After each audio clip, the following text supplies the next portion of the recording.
अंडाशय जो था एक जोड़ी होता है और ये बादाम के आकार का होता है। कैसा होता है? बादाम के आकार का होता है, ठीक है ना। तो जैसे अंडाशय बादाम के आकार होता है और गर्भाशय नाशपाती के आकार का होता है और स्तन ग्रंथियां अनार के आकार की होती हैं, है ना। तो इस तरह से इसमें जो है अलग अलग आकार से टाइप होता है इसका बच्चों। तो ये जो है अंडाशय जो होता है श्वेत अंडाकार गुहा होती है जो कशेरुक दंड के दोनों तरफ एक पेरिटोनियम पर से घिरी होती है और इसके पीछे वृक्क होता है और ये श्रोणी मेखला में होता है। श्रोणी मेखला जानते हैं ना, कूल्हा जो होता है औरतों का, उससे जुड़ी होती है। और ये अंडाशय की लंबाई आपको बता दें कि 3 सेंटीमीटर लंबी होती है और 2 सेंटीमीटर चौड़ी होती है और इसमें 0.8 जो है इसका ऑलरेडी क्या होता है सेंटीमीटर मोटी होती है। और इसमें से जो है अंडाशय से अंडे का निर्माण होता है और सेक्स क्रिया में ये अंडे जो है बाहर निकलते हैं। और फिर दूसरी होती है ओविडक्ट, जिसको हम लोग बोलते हैं अंडवाहिनी, और ये ओविडक्ट है इसका। और ओविडक्ट जो होती है इसी को हम लोग फैलोपियन ट्यूब भी कहते हैं। तो आपको एक क्वेश्चन बता दें कि अक्सर लोग पूछते हैं ना कि निषेचन क्रिया कहाँ होती है, कहाँ होता है निषेचन क्रिया। तो लोग बताते हैं वेजाइना यानी कि योनि में निषेचन होता है। लेकिन योनि जो होती है ना, वेजाइना जो यहाँ पे है, ये केवल पुरुषों के लिंग को रिसीव करता है, यानी कि लिंग को केवल रिसीव करता है, ना कि सेक्स क्रिया में भाग लेता है। यानी कि यहाँ निषेचन क्रिया नहीं होती। तो यहाँ पे जो पुरुष का शुक्राणु आता है वो जाता है कहाँ पे? फैलोपियन ट्यूब से, यहाँ से अंडाणु निकलता है और इसी पे फैलोपियन नलिका में जो है निषेचन क्रिया होती है।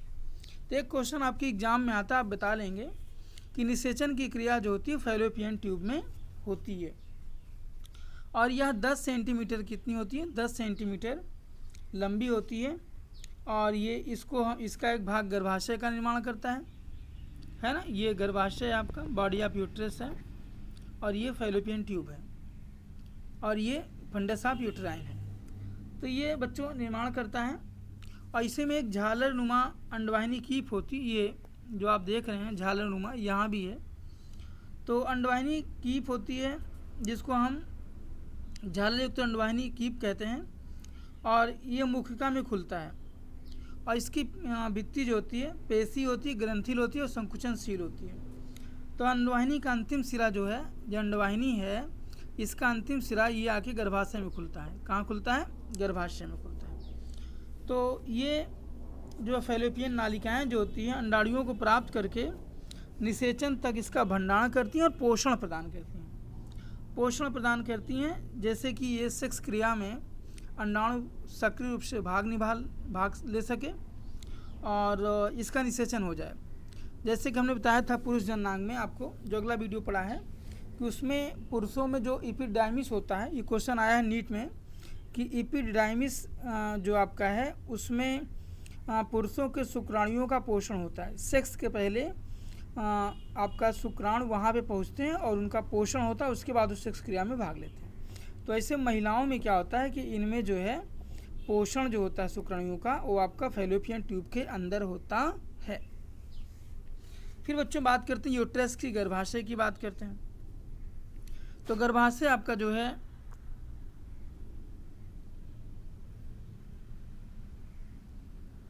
ये लगभग जो गर्भाशय है ये बच्चों आपका 7.5 सेंटीमीटर लंबा होता है और 5 सेंटीमीटर चौड़ा होता है ना। और 3 जो है सेंटीमीटर मोटा होता है, यानी 7.5 सेंटीमीटर लंबा, 5 सेंटीमीटर आपका चौड़ा और 3 सेंटीमीटर मोटा होता है, ठीक। और ये मेसेंट्री व स्नायु द्वारा जुड़ा होता है। स्नायु मैंने बोले तो लिगामेंट, यानी गर्भाशय फैलता और सिकुड़ता है। और आपको बता दें कि जो महिला कभी बच्चा नहीं पैदा किए रहती, जो लड़कियां होती हैं, उनका गर्भाशय आपका 50 ग्राम का होता है और जब ये बच्चा पैदा कर लेती हैं तो ये गर्भाशय की साइज बढ़ के 100 ग्राम की हो जाती है, इसका वजन। इसलिए बच्चा पैदा करने के बाद महिलाएं मोटी हो जाती हैं। आता ना कि महिलाएं मोटी होती हैं तो लोग कहते हैं ना शादी के बाद मोटी हो जाएंगी। तो एक इसका ये भी कारण है कि शादी के बाद जब बच्चा पैदा करती हैं तो उनके गर्भाशय की साइज क्या होती है, बढ़ जाती है। तो इस तरह से बच्चों ये है। और इसके 3 भाग होते हैं। ऊपरी भाग गुंबदनुमा होता है, चौड़ा भाग फंडस कहलाता है, और मध्य काय बॉडी या निचला पार्ट कहलाता है।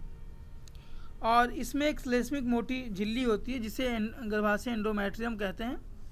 और यह भित्ति जो है गर्भधारण के समय जो है भली भांति फैलती है। जब गर्भ रुकता है ना तो धीरे धीरे जैसे जैसे बच्चा बढ़ता है तो फीटस बढ़ता है ना, वैसे वैसे ये फूलता चला जाता है, साइज बढ़ता चला जाता है और ये बड़ा सा दिखाई पड़ता है। और बच्चा पैदा होने के बाद ये धीरे सिकुड़ जाती है और पुनः अपने कंडीशन में आ जाती है। तो बच्चों इस तरह से है। और गर्भाशय का निचला भाग ग्रीवा बनाता है। ग्रीवा जो होता है इसको हम बोलते हैं सर्विक्स। ये है, ये सर्विक्स है और यहीं से गर्भ खुलता है। जब कभी महिलाओं में बच्चा होता है तो ये सर्विक्स जो है यही खुलता है और इसी से बच्चा पैदा होता है। तो ये इस सर्विक्स या योनि तक फैल जाता है तो पूरा बच्चा आराम से निकल आता है, ठीक ना। और ये ऊपर ही रहता है। कभी कभी लोग इसको योनि समझ के सेक्स क्रिया करते हैं तो इसमें ये योनि तो होती नहीं, इसलिए इसमें घुसता नहीं है पीनस। तो इसलिए ये जो सर्विक्स अलग है आपका, है ना। और इसके जो ग्रीवा का जो निचला सिरा होता है योनि में धंसा रहता है और योनि काफ़ी नीचे होती है और वलित परत होती है और एंडोमेट्रियम कहलाता है। और बताएं आपको कि ग्रीवा की श्लेष्मिक कोशिकाएं जो है श्रावण करती हैं। जो शुक्राणुओं को मार्ग जो है, जो ग्रीवा होती है इसकी श्लेष्मिक कोशिकाएं जो है ऐसे तरल पदार्थ का श्रावण करती हैं जो शुक्राणुओं को मार्ग प्रदान करती हैं और सुगम बनाती हैं और संग्रह सुरक्षा करती हैं और गर्भधान के समय भ्रूण का रोपण करती हैं और गर्भाशय में ही भ्रूण का रोपण होता है, अर्थात गर्भाशय तक ये जाके पहुँच जाता है। तो अब बच्चों बात करते हैं योनि की। तो जो योनि होती है आपकी, ये वजाइना है। तो देखिए जरा सा, इसी को बोलते हैं योनि। तो आपको बता दें कि योनि जो है यह मध्य रेखा पर मूत्राशय और मलाशय के बीच में मूत्राशय और मलाशय के बीच में एक पेशीनुमा भित्ति होती है जो 8 से 10 सेंटीमीटर तक लंबी होती है। यानी योनि में 8 से 10 सेंटीमीटर तक कोई चीज़ जा सकती है और चौड़ी थैलीनुमा संरचना होती है और 8 सेंटीमीटर लंबी होती है और 10 सेंटीमीटर चौड़ी होती है। और ये मैथुन जब करते हैं, जब सेक्स क्रिया करते हैं, अर्थात जब संभोग किया जाता है तो ये जो लिंग होता है पुरुषों का, जो शिशन होता है उसको ग्रहण करने का कार्य करती है। और जो बीज होता है, बीज का स्खलन भी जो होता है, सेमेन जिसको हम लोग बोलते हैं, वो योनि के अंदर ही होता है ना। और यहीं से शुक्राणु आगे जाता है, ठीक है ना। तो ये जो होती है योनि गर्भाशय का सकरा एवं चपिका भाग कहलाता है और योनि दोनों टांगों के बीच जो है पाई जाती है, जिसे मादा जनन छिद्र या भंग वाल्वा द्वारा बाहर खुलती है, ठीक बच्चों। और यहीं पे वाल्वा होता है जो योनि छिद्र से संबंधित होता है और ये सहायक बाह्य जननांग कहलाता है, भंग कहलाता है। और इसका ऊपरी भाग जो फूला रहता है यहाँ पे पार्ट, उसको जघन प्रदेश कहते हैं, जहाँ पे रोमे वगैरह निकालते हैं, बाल निकल आते हैं, जघन प्रदेश कहलाता है। और जब यौवन अवस्था शुरू होती है ना, लड़कियों जब यमसी आती है तो वहाँ पे बाल ओल निकल आते हैं, तो इसको बोलते जघन प्रदेश, रोमा निकल आता है। और भंग को जोड़ी में 2 ओष्ठ होते हैं, एक लेबिया मेनोरा और एक लेबिया मेजोरा कहलाते हैं। और इनके ऊपर एक लेबिया मेनोरा होती है, इसके तेल ग्रंथियाँ भी होती हैं, वेस्टिबुल होता है और इसका जो इसी के अधिकांश भाग योनि छिद्र के रूप में पाए जाते हैं। और महिलाओं की योनि के ऊपर आपको बता दें कि एक पतली सी जो है लेयर चढ़ी होती है जिसको हाइमेन कहते हैं। और हाइमेन बच्चों एक झिल्ली होती है पतली सी, जो लोगों का ऐसा सोच है कि कुमारी लड़कियों में ये हाइमेन पाई जाती है। और हाइमेन अगर किसी में होता तो लोग सोचते हैं कि लड़की कुमारी है, लेकिन अब हाइमेन ऐसा कोई बात नहीं है। हाइमेन एक झिल्ली होती है पतली सी, जो लड़कियों के कूदने से, उछलने से, साइकिल चलाने से, खो खो खेलने से, या एक टेटू होता है उसको डालने से, या किसी अंगुली वगैरह, मतलब कोई भी चीज़ से अगर उसको टच कर देंगे तो टूट जाती है, तो ये हाइमेन होता है। तो हाइमेन टूट जाती है तो इससे कोई संबंध नहीं है कि लड़की सेक्स कराई है कि नहीं कराई है, यानी सेक्स की पहचान लड़कियों की नहीं की जा सकती है। ये मान चलिए कि ऐसा कोई प्रमाण नहीं है, ऐसी कोई सिस्टम नहीं है कि आप बता सकें कि लड़कियां सेक्स कराई हैं कि नहीं कराई हैं, ठीक है ना। तो ये हाइमेन होता है। और कुछ लोग इसको जो है लिए को भ्रांति पाले रहते हैं, और मुस्लिम जो कंट्रीज़ हैं वहाँ पे हाइमेन ढूंढा भी जाता है, वहाँ पे लड़कियाँ बाहर नहीं निकलती हैं तो उनमें धक्का चोट या साइकिलिंग नहीं करती हैं तो उनमें हाइमेन भी रहता है, जैसे आपके सैयद वगैरह हैं सऊदी वगैरह के वहाँ के। लेकिन इंडिया में ऐसी कोई बात नहीं है। और दूसरी बात बताएं आपको बच्चों की, कुछ महिलाएं ऐसी हैं ना जो सेक्स कराने के बाद यानी कि बच्चा पैदा करने के बाद भी हाइमेन रहती है। तो हाइमेन कोई प्रमाण नहीं है कि महिला सेक्स कराई है कि नहीं कराई है। और इसके बाद योनि के ऊपर एक प्रकोष्ठ होता है जिसमें मूत्रमार्ग छिद्र होता है, तो ये छिद्र होता है बच्चों। और ये इसके बाद फिर आपको बता दें इसमें एक अगला होता है क्लाइटोरिस होता है। और क्लाइटोरिस क्या होता है कि योनि के ऊपर एक ऐसे उभार होता है, इसको क्लाइटोरिस बोलते हैं। यह एक छोटी पेशी, यह एक छोटी सी और पेशी युक्त जो है उभरी हुई संरचना होती है जो भंग ओष्ठ के ऊपरी सिरे पर के जोड़ों के अंदर स्थित होती है। इसे पुरुष के लिंग के समजात माना जाता है। तो जो ये क्लाइटोरिस होता है, क्लाइटोरिस बच्चों, तो ये आपका जो क्लाइटोरिस होता है, ये क्लाइटोरिस ये पुरुष के लिंग के समजात माना जाता है। जैसे पुरुषों में लिंग होता है तो ऐसे महिलाओं में छोटा सा जो है उभरी संरचना होती है जिसको महिलाओं का लिंग कह सकते हैं। जब कभी कभी लड़कियां लड़कियों के साथ सेक्स करती हैं ना तो इसी क्लाइटोरिस को रगड़ती हैं, और जब रगड़ती हैं उन्हें पूरा आनंद मिलता है तो लड़कियां लड़कियों के साथ संबंध बना लेती हैं। तो ये क्लाइटोरिस है। ये क्वेश्चन नीट में आया है कि महिलाओं का कौन सा अंग है जो पुरुषों के लिंग के समजात होता है, तो आप बता सकते हैं कि क्लाइटोरिस है बच्चों, ठीक है ना। इस तरह से क्लाइटोरिस हो गया। और फिर आपको बता दें कि सहायक जन ग्रंथियों के अंतर्गत जैसे आपको बर्थोलियन ग्लैंड होती है, स्तन ग्रंथियाँ होती हैं, तो ये सारी चीज़ें आपको बताई गई हैं। और स्तन ग्रंथि का एक अलग से वीडियो आपके यहाँ बना हुआ है, आप उसको देख सकते हैं। अब आपसे बात करते हैं ज़रा सा कि एक इसका एक इमेज और दिखाते हैं आपको हम। ये देखिए आप, इसमें भी थोड़ा सा आप देख सकते हैं। तो देखिए कुछ चीज़ें जैसे उसमें नहीं दिख रहा था, ये क्लाइटोरिस है, ठीक है ना, जो उभारनुमा होता है। इसी को हम लोग बोलते हैं कि महिलाओं में ये क्लाइटोरिस जो होता है वो पुरुष के लिंग के समजात होता है, अर्थात ये जो है पुरुषों के लिंग की तरह काम करता है। जब लड़की लड़की के साथ सेक्स करती है तो क्लाइटोरिस वहाँ पे पूरा आनंद प्रदान करता है, इसी को रगड़ती हूँ। दूसरा बच्चों ये प्यूबिक्स है, ये इसी के ऊपर पाया जाता है। और ये मोन्स प्यूबिस है जो बताया था रोमा वगैरह निकलता है। जब इनमें लड़कियों में एमसी आती है तो यही जो है उनके बाल निकल आते हैं जो सेक्स अंग पे पहले बाल आते हैं। तो ये भी उसके लिए काफ़ी हेल्प करता है सेक्स क्रिया में। हेल्प क्या करता है मतलब उनके सेकेंडरी सेक्सुअल कैरेक्टर हैं। और जो प्राइमरी सेक्सुअल कैरेक्टर होते हैं जैसे प्राथमिक सेक्सुअल कैरेक्टर है तो योनि हो गई, गर्भाशय हो गया, अंडाशय हो गया, आपका स्तन हो गया, ये प्राइमरी सेक्सुअल कैरेक्टर हैं। लेकिन द्वितीयक लैंगिक लक्षण क्या है कि जब लड़कियों में एमसी आती है 11 साल की उम्र में, लड़कों में 11 साल लड़कियों में 13 साल, तो एमसी लड़कों में तो आती नहीं, मतलब कि थोड़ा सा 11 साल में लड़कियों में एमसी शुरू हो जाती है 11 से 13 साल के बीच में। तो मासिक चक्र जो होता है ना तो उसमें 28 दिन का चक्र चलता है लड़कियों में, और 14वें दिन के पास अंडोत्सर्ग होता है उसमें। अगर मतलब कि 14वें दिन के आसपास अगर सेक्स किया जाए तो बच्चा रुकने के पूरे चांसेस होते हैं। जैसे आपका ये मान लीजिए 14 दिन है तो 14 से इधर 15 हो गया, 16 हो गया, 2 दिन इधर ले लीजिए और इधर आप ले सकते हैं, आप 13 लीजिए, 12 लीजिए। अगर इस बीच आप एक हफ्ते में सेक्स करते हैं तो बच्चा रुकने के ज़्यादा चांसेस होते हैं, और अगर इसके बीच सेक्स नहीं करते तो बच्चा रुकने के कम चांसेस होते हैं। तो ये बच्चों आपका है। और एमसी बता रहे थे आपको मासिक चक्र, और लड़कियों में मासिक चक्र जो है 2.5 दिन से कम नहीं और 5 दिन से ज़्यादा नहीं आना चाहिए। और उसमें तमाम चीज़ें बता देंगे आपको हम। और दूसरी चीज़ क्या है इसमें आपका वेस्टिबुल सही है, यूरेथ्रा है जिसको हम मूत्र मार्ग कहते हैं, यहीं से इनमें पीनस मूत्र मार्ग है जिससे मूत्र निकलता है बच्चों। और पुरुषों में तो जानते हैं कि लिंग के माध्यम से आपका मूत्र भी निकलता है और उसमें आपका जनन पदार्थ यानी कि प्रोटोप्लाज्म भी निकलता है। लेकिन महिलाओं में ऐसा नहीं है, सेक्स के लिए अलग से अंग होते हैं, यानी अलग से प्रक्रिया भाग लेती है और मूत्र क्रिया अलग से भाग लेती है।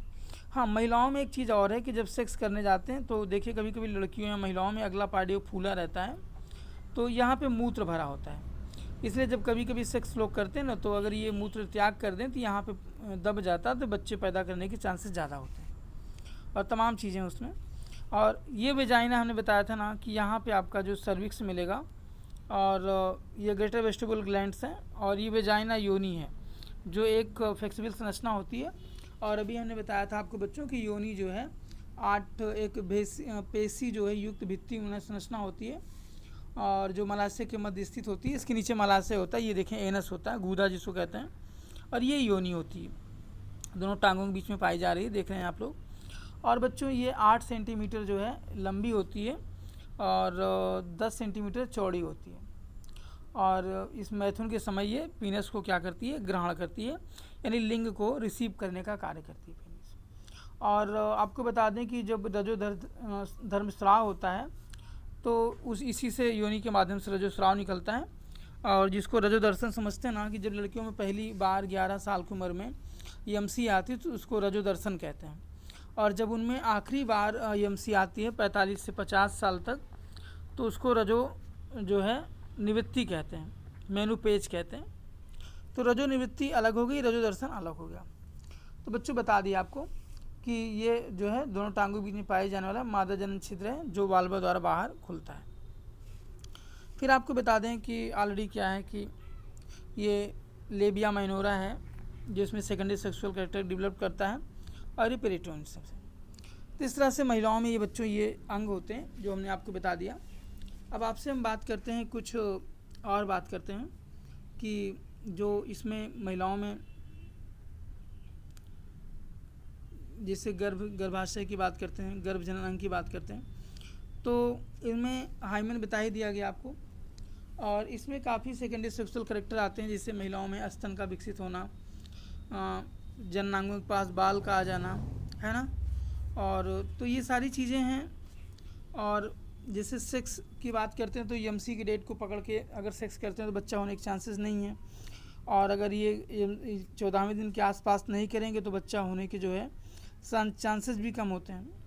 और बाय द वे अगर बच्चा रुक भी गया तो अनवांटेड 72 का इस्तेमाल करते हैं जो गर्भनिरोधक गोली है, और आप जानते भी हैं, हमने क्लास में कई बार बताया भी आपको है। और इसके बाद ये सारे अंग हैं जनन अंग।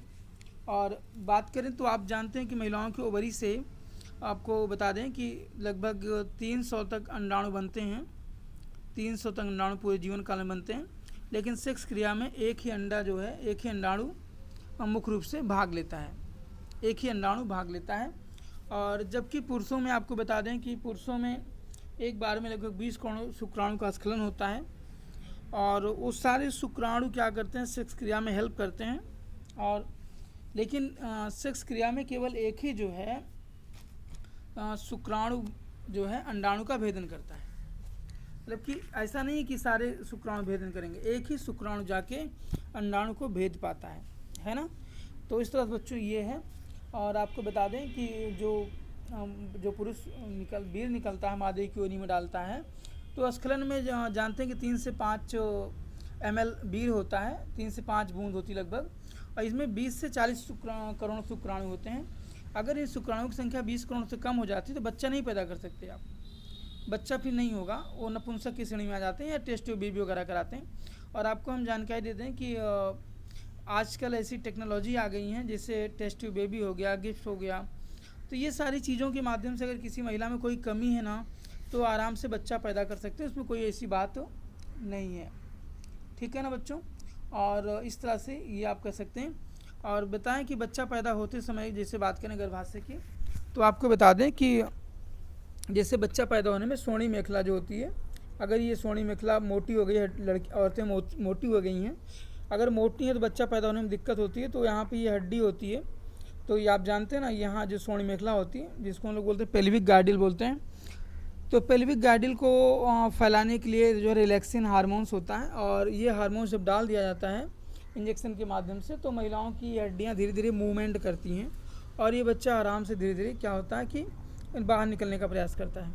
और उसी समय एक ऑक्सीटोसिन जानते हैं आप लोग, ऑक्सीटोसिन एक हार्मोन्स होता है, और ऑक्सीटोसिन हार्मोन्स अगर इंजेक्शन के माध्यम से बॉडी में प्रवेश करा दिया जाए तो महिलाओं की जो गर्भाशय की जो पेशियाँ होती हैं ना, वो तेज़ी से फैलती सिकुड़ती हैं, अर्थात उनमें संकुचन होने लगता है।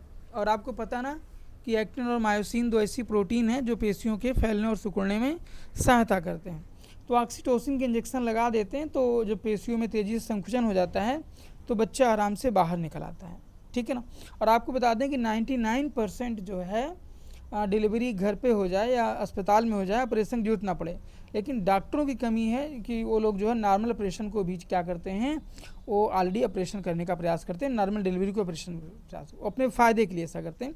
नहीं, अगर योनि में 2 कट लगा दिया जाए और रिलैक्सिन हार्मोन दे दिया जाए, ऑक्सीटोसिन हार्मोन दे दिया जाए तो उस समय पे ही जो है ऑलरेडी बच्चा पैदा हो सकता है, उसमें कोई दिक्कत नहीं है।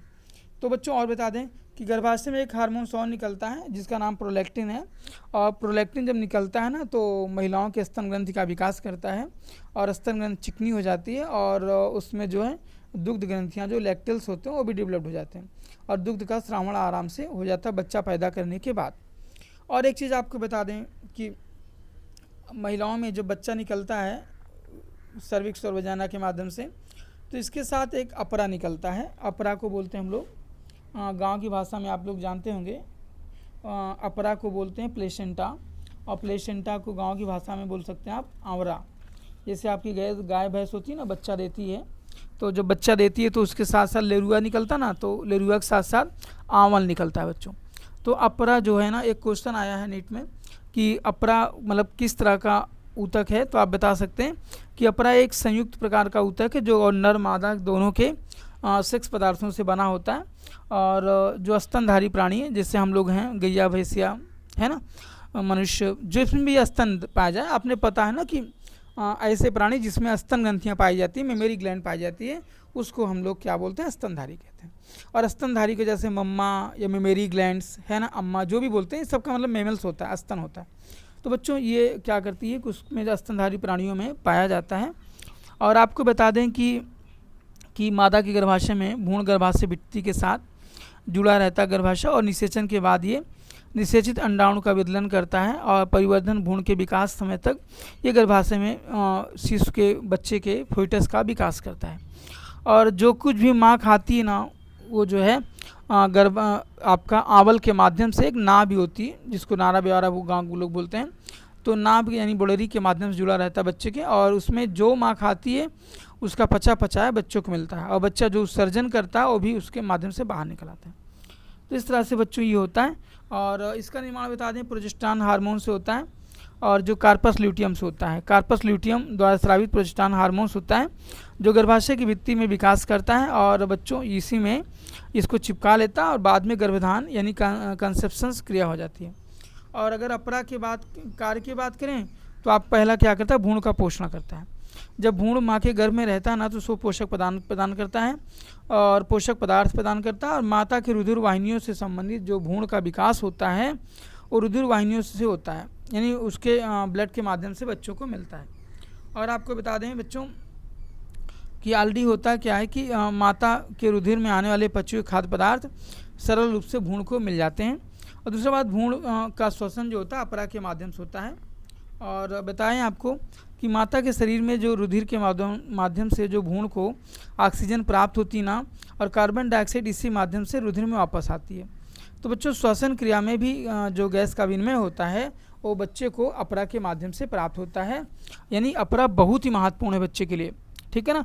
और भ्रूण का उत्सर्जन हमने बताया था आपको कि उत्सर्जी पदार्थ जो होते हैं, जो कचड़े होते हैं जो भ्रूण में पाए जाते हैं ना, वो सब रुधिर के माध्यम से विकसित हो जाते हैं और निष्कासन होते हैं, उत्सर्जन अंग के रूप में बाहर निकल जाते हैं। उत्सर्जन अंग का भी कार्य करता है कौन, अपरा। आप देखते हैं गर्भवती महिलाओं में अक्सर जो है गर्भ के समय तमाम प्रकार के जो है दाने निकल आते हैं, और देखते हैं आप लोग कि वो जब दाने निकल आते हैं तो उत्सर्जन कारण होता है ऐसा, और जब बच्चा पैदा हो जाता है तो दाने वगैरह समाप्त हो जाते हैं, महिलाएं पुनः ठीक ठाक हो जाती हैं। तो ये उत्सर्जन का कारण है। दूसरे बच्चों हार्मोन्स की बात करें तो गर्भावस्था में को उचित रूप से बनाए रखने के लिए अपरा से एस्ट्रोजन निकलता है। एस्ट्रोजन जानते हैं ना, इसे नारी विकास हार्मोन्स कहते हैं। एस्ट्रोजेंस का मतलब होता है एस्ट्रोजन, एस्ट्रोजन को हम लोग नारी विकास हार्मोन्स कहते हैं। और एस्ट्रोजन हार्मोन्स को ब्यूटी हार्मोन्स कहते हैं, ये भी जान लीजिए। लड़कियां जब ये हार्मोन्स निकलता खूबसूरत दिखती हैं, है ना। अक्सर देखा होगा 13 से 18 साल के बीच में जब एस्ट्रोजन ज़्यादा डेवलप्ड होता है तो लड़कियां बहुत खूबसूरत दिखाई देती हैं। इसलिए इसको ब्यूटी हार्मोन्स कहते हैं। क्या बोलते हैं? Beauty hormones. और एक क्वेश्चन आपके एक CPMT में आया था बच्चों पहले, अब तो नीट बन गया है, कि ब्यूटी बोन किसे कहते हैं? तो जो क्लेविकल गले की हंसुली नहीं होती, गले की जो हड्डी होती है, ये हड्डी बहुत खूबसूरत होती है, इसी को बोलते हैं ब्यूटी बोन। और इसी को ढकने के लिए हमेशा प्रयास करती हैं लड़कियां, करती रहती हैं, है ना। तो ये ब्यूटी बोन्स होता है बच्चों। तो एस्ट्रोजन हो गया। प्रोजेस्टेरॉन क्या करता है? गर्भरोधक हार्मोन्स है और गर्भ को रोपित करने में बहुत मदद करता है। और जरायु गोनाडोट्रोपिन हार्मोन्स होता है जो श्रावण में क्या करता है? मदद करता है। और बच्चों प्रसव को आसानी से जो है बाहर निकालने में मदद करता है। और अपरा द्वारा रिलैक्सिन का श्रावण होता है। रिलैक्सिन हार्मोन बताया था ना कि जो अपरा की हड्डियों को जो है धीरे धीरे क्या करता है, उसको ऑलरेडी क्या करता है? संकुचन प्रदान करता है और आराम से बच्चा बाहर निकल आता है। और फिर आप देखिए कि कुछ देर बाद अगर जैसे बच्चा बाहर निकल आता है तो वो भी अपरा से जुड़ा रहता है, तो उसमें जो डॉक्टर्स होते हैं उस अपरा को, नाभि को दूह के पतला कर देते हैं और एक धागे से बांध के ब्लेड से जो है पानी को पहले निजमी करते हैं, फिर ब्लेड को सूखा के पानी में डाल के सुखाने के बाद काट देते हैं। माँ का संबंध इस तरह बच्चे से अलग हो जाता है। और कुछ देर बाद कुछ समय बाद अपरा भी बाहर निकल आता है। और अपरा का निकलना बहुत ज़रूरी है। अगर अपरा ना निकले, ऊपर चला जाए तो महिलाएं मर सकती हैं, है ना।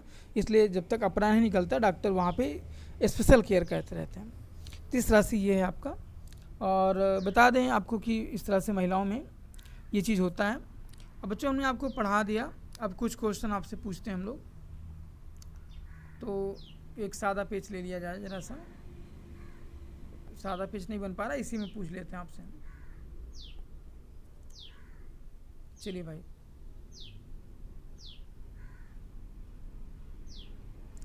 तो पहला क्वेश्चन बच्चों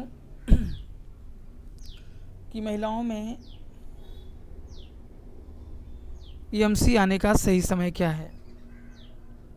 दूसरा है कि EMC में अंडोत्सर्ग किस दिन होता है। तीसरा क्वेश्चन, क्या लड़कियां कुंवारी हैं इसकी जानकारी हो सकती है। इनमें कौन सी झिल्ली पाई जाती है। अगला, अंडाशय का आकार किस प्रकार होता है। अगला क्वेश्चन बच्चों आपको बता दें कि गर्भनिरोधक गोली जैसे मालाडी है, सहेली है ना, तो इसमें कौन सा हार्मोन्स होता है। आपको ऑलरेडी हमने बताया था कि उसमें प्रोजेस्टेरॉन और एस्ट्रोजन हार्मोन मिला के गर्भनिरोधक गोलियां बनाते हैं और इसी को जो महिलाओं को खिलाया जाता है जिससे कि गर्भ आराम से गिर जाए। गर्भ जो रोकने काम करता है वही गिराने भी काम करता है। तो इस तरह से बच्चों हैं। फिर आपसे बात करते हैं कि पुरुषों के लिंग के समजात कौन सा अंग महिलाओं में पाया जाता है। अगला क्वेश्चन मेरे बच्चों आपका है कि अपरा किसे कहते हैं, इसका प्रमुख कार्य क्या है। और अगला क्वेश्चन आपका है कि जो है महिलाओं में रजोदर्शन की उम्र क्या होती है और रजो निवृत्ति की उम्र क्या होती है। अगला आपको बता दें कि महिलाओं में जो ऑलरेडी जो बताएं आपको कि जो गर्भाशय होता है वो किस आकार का होता है और उसकी लंबाई और चौड़ाई क्या होती है। तो इस तरह बच्चों हमने आपको 9 क्वेश्चन बताए हैं। और बच्चों अगर आपको वीडियो हेल्पफुल लगता हो तो प्लीज़ इसको आप लोग जो है लाइक और सब्सक्राइब करिएगा और शेयर करिएगा। और ये वीडियो आपके कक्षा 12 के और BSc और नीट की तैयारी के लिए बहुत हेल्पफुल है। और अगर आप लोग इसको शेयर करेंगे तो मनोबल बढ़ेगा और हम ऐसी वीडियो आपके लिए डालते रहेंगे। और बच्चों अगर आपको नर जननांग के बारे में वीडियो देखना है तो आपके इसी यूट्यूब पर, इस चैनल पर ओपन क्लासेस प्रयागराज पर दिया गया है, आप लोग इसको देख सकते हैं। और दूसरा वीडियो पड़ा हुआ है, एक ही वीडियो में पूरा जनन तंत्र समाहित किया गया है, रैपिड रिवीजन है उसका, आप देख सकते हैं। और तीसरा वीडियो है स्तन ग्रंथियों की बात हमने किया है, तो बच्चों स्तन ग्रंथियों वाला वीडियो भी आप देख सकते हैं। तो प्लीज़ इसको लाइक और सब्सक्राइब करें। तो इसी के साथ हम वीडियो ख़त्म करते हैं। जय हिंद, जय भारत।